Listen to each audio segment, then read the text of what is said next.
오늘은 독수리호 형제를 부탁해 마지막 이야기입니다. 기적처럼 찾아온 새 생명, 그리고 다시 하나가 된 가족들. 독수리 5마리가 모두 날아든 지금, 우리의 이야기는 이렇게 마무리됩니다. 구독과 좋아요는 사랑입니다. 괜히 가슴이 콩닥거리는 밤이었어요. 이불 속에 있어도 마음이 가라앉지 않으니 마광숙은 조용히 일어나 부엌으로 발걸음을 옮겼죠. 불도 켜지 않은 조용한 부엌 한쪽에서 물 한 잔을 따르고 그대로 창밖을 바라보며 숨을 가다듬었어요. 고요한 정원 위로 달빛이 얇게 내려앉고 있었죠. 뒤따라 나온 한동석이 다가와 말을 걸었어요. 광숙씨, 어디 안 좋아요? 얼굴이 좀 창백해 보여요. 마광숙은 작은 미소를 지으며 고개를 저었어요. 그런 건 아니에요. 그냥 이상한 꿈을 꿨거든요. 무섭진 않았고요? 아뇨. 오히려 좀 선명하달까요? 너무 생생해서 아직도 머리에 남아있어요. 꿈속에서요. 하늘에서 독수리 5마리가 날아오더라고요. 근데 그중 2마리가 제 품으로 쏙 들어왔어요. 한동석이 놀란 듯 웃음을 머금었죠. 그거 딱 태몽 아니에요? 우리 태몽은 여보가 꿔줬잖아요. 오늘 꿈은 이상하게 생생하긴 했지만요. 말은 그렇게 하면서도 마광숙은 자신도 모르게 손으로 배를 쓸어내렸어요. 꿈속에서의 날개짓이 아직도 손끝에 남아있는 것처럼 느껴졌거든요. 5마리의 독수리가 커다란 하늘을 날아들었고 그중 2마리가 힘차게 방향을 틀어 자기 쪽으로 내려와 아무렇지도 않게 품 안으로 들어왔어요. 나머지 3마리도 천천히 하늘 위를 돌다가 다시 앞으로 내려앉아 품으로 걸어 들어왔거든요. 그 2마리가요, 꼭 누군가가 찾아온 것처럼 느껴졌어요. 마치 저를 오래전부터 알고 있었다는 듯이요. 한동석은 마광숙의 말을 조용히 듣고 있었어요. 무슨 말인지 딱히 설명하긴 어려워도 그 감정만큼은 충분히 전해지는 눈빛이었죠.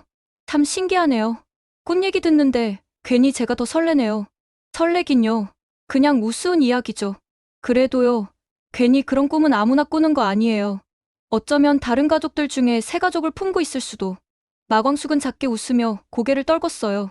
말은 쉽게 넘겼지만 이상하게 가슴 깊은 곳이 울렁이는 느낌이 들었어요. 지금까지 살아오면서 꿨던 그 어떤 꿈보다도 진하고 또렷하게 마음에 남는 장면이었거든요. 그날 새벽, 마광숙은 그렇게 가만히 앉아 그 날개짓의 여운을 되새기고 있었어요. 그저 한낱 꿈이라고 넘기기엔 어딘가 현실보다 더 현실 같았던 그 순간이 지금도 가슴 한켠에서 따뜻하게 퍼지고 있었죠. 위로한답시고 자꾸 조잘거리는 이 사람, 왜 이렇게 더 짠하게 보일까요? 요즘 문미수는 유난히 더 자주 웃었어요. 그런데 그 웃음은 자꾸만 끝이 맺히지 않고 흘러내렸죠. 지옥분이 입덧 때문에 주방에 못 들어오게 되면서 술도가 식구들의 입맛은 전적으로 문미순의 손맛에 달렸고 그 손은 쉴 틈 없이 바빠졌어요. 더구나 마광숙은 재혼하면서 집을 나갔고 공주실은 골든캐슬에서 지내다 보니 집안일과는 거리가 있었죠. 도와주는 사람 없이 문미수는 어깨가 자주 뻐근해졌지만 표정 하나 안 바꾸고 지옥분이 먹고 싶은 음식이며 반찬도 척척 해냈어요. 다들 고맙다고는 했지만 문미순의 속은 묵직하게만 가라앉고 있었죠. 미순아, 오늘은 바람 좀 쐬러 가자. 오래간만에 둘이 손잡고 걷자. 오천수표 힐링 산책 코스 알지? 지금 제일 필요한 건 바람도 산책도 아니라는 걸. 이 사람만 모르네요. 문미수는 애써 웃으며 고개를 끄덕였어요. 오천수가 챙겨든 커피 2잔과 어깨에 둘러맨 얇은 담요가 괜히 눈시울을 찌르듯 건드렸죠. 공원으로 나간 2사람은 벤치에 앉아 잠시 숨을 돌렸어요. 그런데 오천수가 물을 사러 간 사이 놀이터 한켠에서 울고 있는 아이가 눈에 들어왔어요. 문미수는 조심스럽게 다가가 아이 옆에 앉았어요. 엄마는 어디 가셨니? 아이는 대답 대신 더 크게 울었고 문미수는 가방 속에서 손수건과 작은 사탕을 꺼내 건넸죠. 그 따뜻한 손길에 아이는 어느새 조용해졌고 문미순의 무릎에 기대 눈을 꿈뻑이며 올려다봤어요. 그 모습을 멀리서 지켜보던 오천수는 순간 가슴이 저릿했어요. 저런 모습 매일 볼 수 있으면 얼마나 좋을까. 하지만 곧 마음이 시큰해졌죠. 그게 현실로 오기엔 너무 먼 꿈 같았거든요. 아이의 부모가 찾아와 고개를 숙이며 감사 인사를 했고 2사람은 조용히 걸어 돌아오는 길에 서로 말없이 손을 꼭 잡았어요. 아무 말도 없었지만 그날만큼은 서로가 서로에게 더 꼭 붙어있고 싶었어요. 병원에선 늘 떨리죠. 기쁜 일일까, 걱정일까. 이번엔 둘 다였어요. 마광숙은 병원 대기실 의자에 앉아 손끝으로 진료 접수표를 몇 번이고 접었다 폈다를 반복했어요. 한동석이 괜찮아요? 하고 묻자 왜 이렇게 오래 걸려요? 번호는 진즉 넘었는데 하며 괜히 투덜댔지만 속마음은 그게 아니었죠. 사실 마광숙은 며칠 전부터 이상했어요. 입덧은 거의 없는데 아랫배가 묵직하게 당기고 유독 밤에 잠이 안 오는 날이 많아졌죠. 괜찮겠지 하면서도 어느새 인터넷으로 임신 초기 통증, 고령 임신 증상 같은 걸 검색하고 있는 자신을 발견했어요. 진료실로 들어가자 의사는 반갑게 인사를 건넸고 지난번보다 안정적으로 자라고 있네요라는 말에 마광숙은 안도의 한숨을 쉬었어요. 한동석은 옆에서 초음파 화면을 뚫어지게 바라보며 무언가 찾으려는 듯 진지한 표정이었죠. 그런데 갑자기 의사가 고개를 갸웃하더니 다시 초음파를 이리저리 움직였어요. 한 분 더 계시네요. 축하드립니다. 쌍둥이십니다. 그 말에 한동석은 어리둥절한 얼굴로 마광숙을 그리고 다시 의사를 번갈아 보며 정말 둘이요? 하고 되물었어요. 의사는 웃으며 고개를 끄덕였고 한동석은 순간 무언가 복받치는 듯 고개를 숙였어요. 반면 마광숙은 눈을 크게 뜬 채 말을 잇지 못했어요. 한 아이도 놀라운 일이었는데 두 아이라니요. 심장이 쿵 하고 떨어진 듯했죠. 광숙씨, 괜찮아요? 너무 놀랐죠? 한동석이 조심스레 손을 잡자 마광숙은 여전히 얼떨떨한 표정으로 이게 진짜예요? 라고 물었어요. 하늘에서 주는 선물이라기엔 너무 갑작스럽고 눈물나게 고마운 일이었어요. 진료실을 나오며 두 사람은 말없이 걸었어요. 한동석은 병원복도 끝까지 가서도 쌍둥이라니 우리 둘이나 되는 거예요. 광숙씨하고 연신 중얼거렸고 마광숙은 복잡한 얼굴로 배 위에 손을 얹은 채 한참을 가만히 서 있었어요. 이 기적을 기쁨이라 부르기에 아직은 준비가 안 된 마음이 더 컸지만 분명히 두 사람 모두 그 작은 생명을 꼭 지켜야겠다고 다짐하고 있었어요. 그 꿈, 개꿈인 줄 알았지. 그런데 하나씩 현실이 되더라고요. 공주실은 요즘 매일같이 골든캐슬에서도 싱글벙글이에요. 회장님 사모님 소리 듣는 광숙의 임신과 사돈댁들까지 줄줄이 임신이라니 그야말로 꿈같은 일이 벌어지고 있는 거죠. 그날도 공주실은 술도가에 손수 준비한 한상 차림을 들고 느닷없이 방문했어요. 아이고, 우리 딸 얼굴 좀 보자. 얼굴살이 좀 오른 거 보니까 아가씨 같은 시절로 돌아갔네. 마광숙이 민망하게 웃자 지옥분도 맞장구 치듯 광숙 언니 요즘 제일 예뻐요라고 말했고 문미순도 작게 미소를 지었죠. 오천수는 아무 말 없이 고개만 끄덕이며 마광숙과 한동석을 번갈아 바라봤어요. 근데 있잖아. 그 독수리 5마리가 네 품으로 쏙 들어오는 꿈. 그거 진짜 태몽 맞는 것 같아? 한 마리는 봄이었고 또 한 마리는 옥분씨. 이제 둘은 너 뱃속에서 곧 나온다잖아? 하나가 빠졌는데? 공주실은 무심히 던진 듯 말했지만 방 안의 공기는 순식간에 조용해졌어요. 그리고는 시선을 돌려 오범수를 빤히 바라봤죠. 교수 사동, 너 혹시 세리씨랑 결혼도 전에 혼수 장만부터 하려는 건 아니겠지?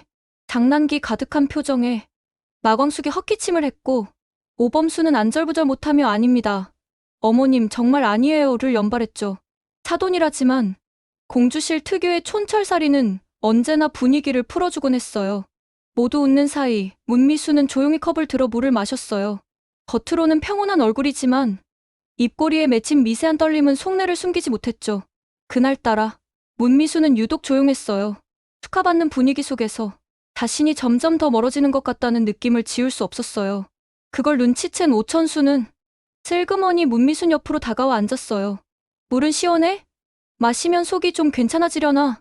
뻘쭘한 위로에 문미순이 피식 웃었지만 그 미소도 오래가진 않았죠. 누군가의 기쁨이 내 슬픔이 되는 그 찰나. 문미수는 그것마저도 미안해질 만큼 조용히 마음속에서 울고 있었어요. 괜찮다고 말은 하지만 괜찮아 보이는 사람은 아무도 없었다. 문미수는 요즘 유난히 피곤했어요. 이유는 명확하지도 않았고 감기 기운처럼 애매하게 머무는 그 무언가가 며칠째 목 뒤에 붙어있는 듯한 느낌이었죠. 하루에도 몇 번씩 뜨거워졌다 식었다 하면서 어지러움이 가시지 않았어요. 그러면서도 주방 살림은 오롯이 미순의 몫이었어요. 배가 불러오는 지옥분이 먹고 싶다는 음식부터 문미순의 손이 가지 않는 곳은 없었어요. 형님, 괜찮으세요? 지옥분이 조심스레 물었어요. 얼굴이 자꾸 달아오르시고 땀도 많이 흘리세요. 문미수는 괜찮다며 손사래를 쳤지만 그 말이 지친 웃음에 묻혀 금방 사라졌죠. 자기 몸을 챙기는 일에 서툰 사람은 남을 챙기느라 자신이 고장나는 줄도 모른다. 그날 밤 문미수는 부엌에 쪼그리고 앉아 찬장을 닫다가 그대로 잠시 멈춰섰어요. 허리를 펴는 게 힘겨웠고 배속 깊은 곳에서부터 퍼지는 미열은 이제 무시할 수 없는 수준이었어요. 당신 얼굴 왜 이래? 오천수가 놀라며 달려왔지만 문미수는 물 마시는 척 괜히 웃어 보였어요. 다음날 장을 보러 나가던 길 병원 앞을 지나던 문미수는 갑자기 숨이 턱 막히는 기분에 잠시 멈춰섰어요. 감기인가? 혼잣말처럼 중얼이며 엘리베이터 버튼을 눌렀어요. 병원 진료 접수 창구 앞 몸살 기운으로 붉어진 얼굴과 몇 번의 한숨 끝에 이름이 불렸죠. 문미수님, 체온은 37.9도. 전신 피로감 있으시다고요? 의사의 질문에 문미수는 고개를 끄덕였어요. 진료 중 배에 손을 얹은 의사의 손이 잠시 멈췄고 그의 얼굴에 살짝 의아한 표정이 떠올랐어요. 최근 생리 주기에 변화가 있으셨나요? 그 질문은 문미순의 숨을 턱 막히게 만들었고 고개를 끄덕이며 잘 기억은 안 나는데요. 라고 대답했죠. 한번 확인해보는 게 좋을 것 같습니다. 혹시 모르니까요. 의사는 미소를 지으며 문미순을 부축했고 그 순간 그녀의 눈동자엔 단순한 피로도 감기도 아닌 희망이라는 감정이 스치고 있었어요. 그날은 조용히 지나갔어요. 문미수는 병원에서 돌아온 뒤에도 오천수에게 아무 말 하지 못한 채 혼자만의 생각에 잠겼죠. 불안과 기대가 교차했어요. 다음날 아침, 문미수는 조심스럽게 오천수에게 병원에 같이 가자고 말했어요. 이유는 묻지 않았지만 오천수는 말없이 손을 내밀었고 그 손을 잡은 문미수는 묘하게 마음이 놓였죠. 병원에서 다시 검사를 받고 의사의 말이 이어졌어요.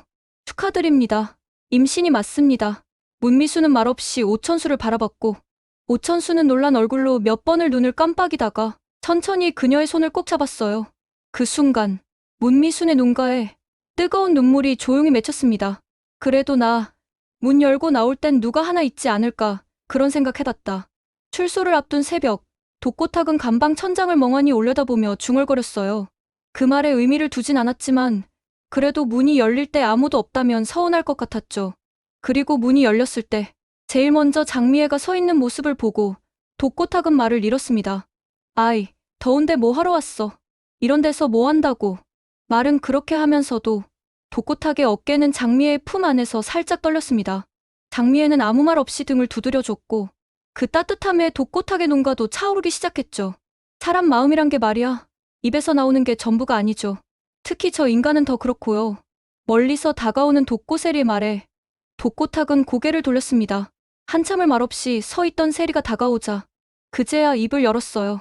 너한텐 미안하다. 아버지랍시고 해준 게 뭐 있다고. 남들 앞에서 저 꼴 보이고 뭐 그랬다. 독고탁의 말은 퉁명스러웠지만 세리는 조용히 고개를 끄덕이며 옆에 섰습니다. 그리고 뒤이어 오범수와 오강수가 함께 나타났습니다. 독고탁은 둘을 보더니 한숨을 쉬며 고개를 절레절레 흔들었죠. 얘들은 뭐야, 동네 잔칫날이냐? 뭘 이렇게 주렁주렁 달고 왔어. 다들 참 별꼴이네. 아주. 투덜거리는 말투였지만 예전처럼 문을 닫아 걸던 독고탁의 모습은 아니었습니다. 차에 오르기 전 독고탁은 잠시 멈춰서서 뒤에 서 있는 오범수와 오강수를 다시 바라봤습니다. 야, 너, 그리고 너 말이야. 독고탁은 말끝을 흐리며 한참을 머뭇거리다가 입을 열었습니다. 나 없는 동안 세리랑 애미 옆에 있어줘서 아무튼 뭐 그냥 그렇다. 고맙다.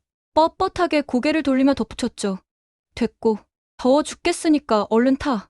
입은 여전히 퉁명스러웠지만 두 손은 바지 주머니 안에서 바르르 떨리고 있었습니다. 그 모습을 본 장미애는 말없이 미소를 지었고 세리는 눈시울을 적시며 뒷걸음질 쳤습니다. 그날 독고탁은 무릎을 꿇지는 않았지만 오랜 시간 닫아두었던 마음의 문을 조금, 아주 조금 열었습니다. 사람이 잘못을 깨달았으면 용기를 내서 무릎 꿇을 줄도 알아야죠. 출소 후 독고탁은 바로 집으로 향하지 않았어요. 정문 앞에는 차 2대가 나란히 서 있었죠. 앞차 운전석엔 오강수가 앉아 있었어요. 조수석에 장미애가 탔고 뒷문을 연 독고탁이 무거운 몸을 실었습니다. 차 안엔 묘한 정적이 흘렀어요. 덥네. 에어컨 좀 세게 틀어봐라. 오강수는 아무 말 없이 조절 버튼을 눌렀지만 대답은 없었습니다. 뒤따르던 오범수의 차엔 독고세리가 함께 타고 있었죠. 조용히 출발하려는 순간 독고탁이 툭 내뱉었습니다. 그쪽 말고 술도가 먼저 가자. 장미애가 당황한 듯 고개를 돌렸어요. 술도가? 지금 바로 거길 간다고? 독고탁은 창밖을 보며 천천히 말했습니다. 그래, 정리하려면 제일 먼저 거기부터 가야지. 잠시 망설이던 장미애가 고개를 끄덕이자 조용히 엑셀을 밟은 오강수의 차가 앞서 달리기 시작했습니다. 묵은 감정이 가라앉은 듯했지만 진심은 여전히 조심스러운 거리 안에 있었어요. 룸미러 너머로 눈이 마주쳤지만 오강수는 시선을 피했습니다. 아무 말도 없던 독고탁도 그 어색함을 모른 척한 채 창밖만 바라봤죠. 장미애가 전화로 세리에게 술도가로 이동한다고 알렸고 2대의 차가 그렇게 조용히 하지만 단단한 마음을 안고 독수리 술도가를 향해 움직였습니다. 이 건물 내가 사서 새 건물 지을 때나 올 줄 알았는데 낯설지 않은 골목 앞 간판을 바라보며 독고탁이 혼잣말처럼 중얼였어요. 장미애는 그 옆에서 그의 손을 꼭 잡았죠. 돌아올 수 있는 데가 있다는 게 얼마나 감사한 일인지 당신도 알죠?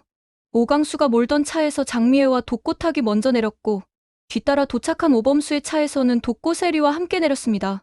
5사람은 말없이 술도가 앞에 나란히 섰고 그 문 앞에는 오천수와 마광숙이 나와 기다리고 있었죠. 독고탁은 한참이나 간판을 올려다보며 말이 없었습니다. 그 시선을 따라가던 장미애도 조용히 눈시울을 붉혔고요. 이 골목도 그대로고 저 연통도 그대로야. 기억이란 게 이렇게 한순간에 몰려올 줄 몰랐던 거죠. 사람이 잘못을 알았으면 무릎 꿇을 줄도 알아야지. 그 말과 동시에 독고탁이 조용히 무릎을 꿇으려 하자 오천수가 다급히 다가와 말렸어요. 그만하십시오. 벌써 다 전해졌습니다. 저희도 그럴 마음으로 이 자리에 선 거니까요. 마광숙이 고개를 끄덕이며 말을 이었습니다. 이 자리에 오기까지 시간도 용기도 많이 필요했어요. 이제는 솔직한 마음으로 마주할 수 있을 것 같아서요. 장미애도 고개를 숙였습니다.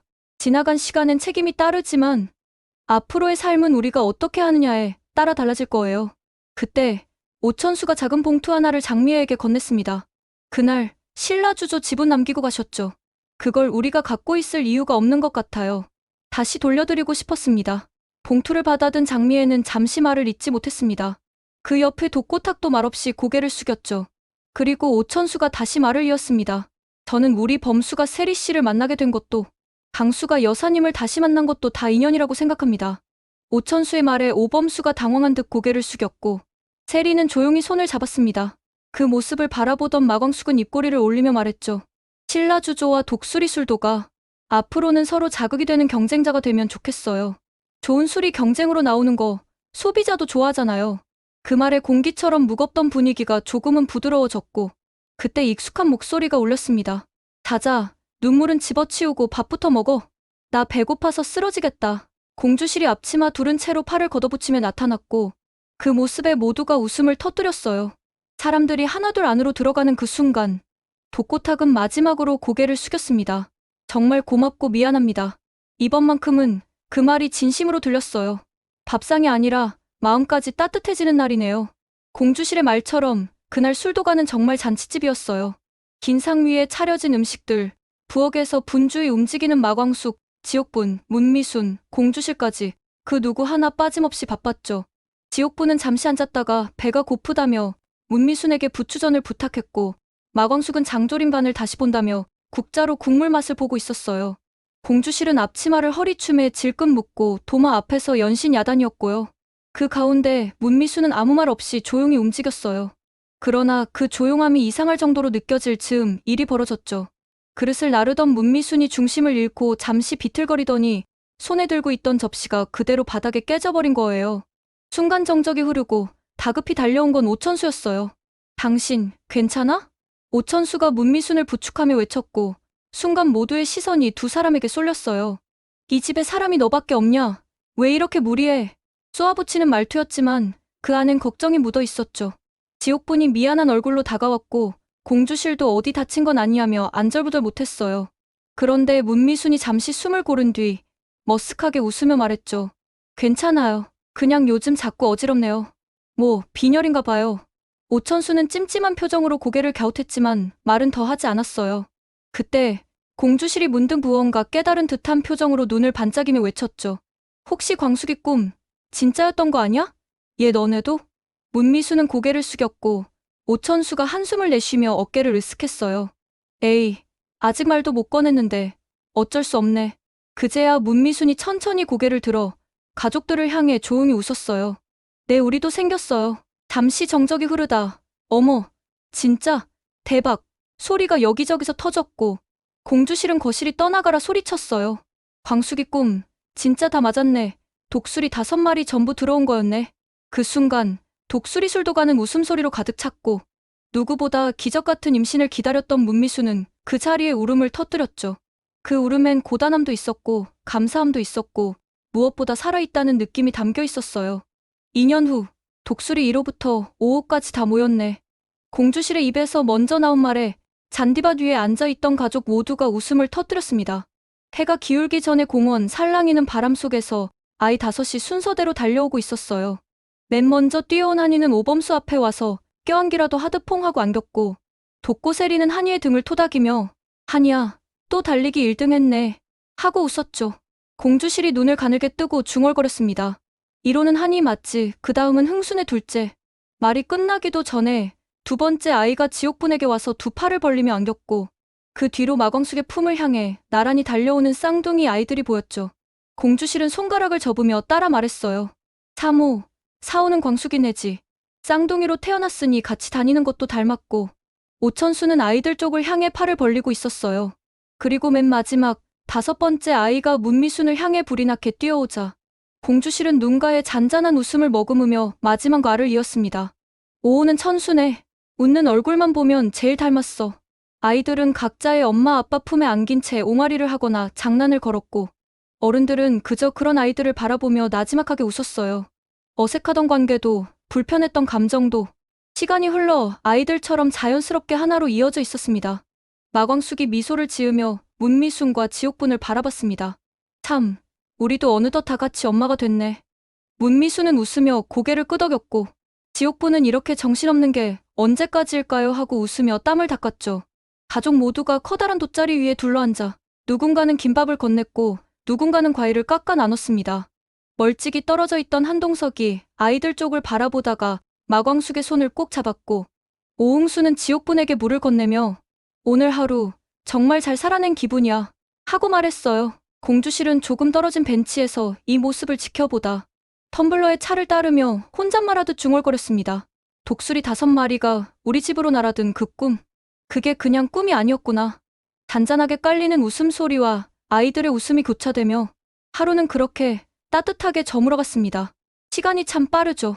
어느새 웃음소리가 일상이고 아이들 제잘거림이 배경이 된 이 집엔 이제 상처보다 함께라는 말이 더 자연스럽게 들립니다.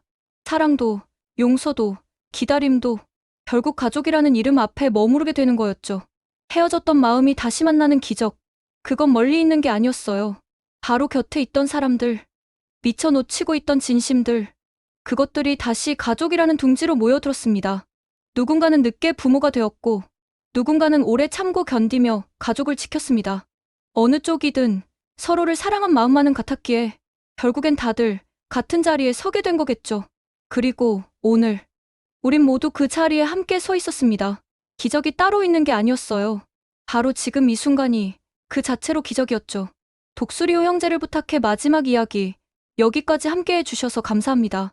5 형제의 사랑, 갈등, 용서, 그리고 새로운 시작. 이 긴 여정을 끝까지 함께 해주신 여러분 덕분에 이야기는 더 따뜻하고 더 아름다워질 수 있었습니다. 독과 좋아요는 큰 힘이 됩니다. 여러분의 댓글 한 줄이 다음 이야기를 만들어가요. 우리 다음 작품에서 또 만나요. 감사합니다.